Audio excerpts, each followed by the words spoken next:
ฝากสบายดีบรรยากาศนะ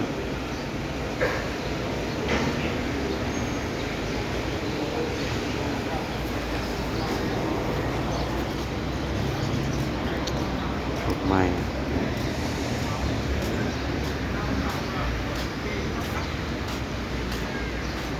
เอาประมาณนี้เนาะ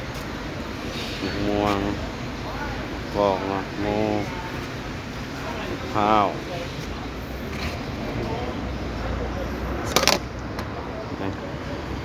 น้องใหม่พี่น้องเอ้ยผลไม้นี่หวานมีแต่ของหวานนะ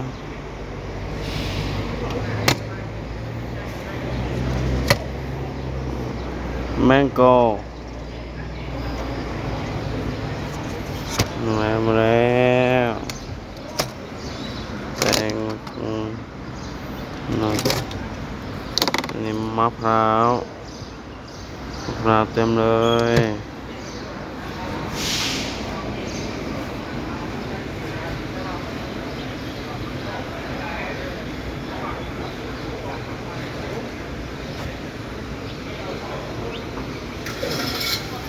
ธรรมชาติ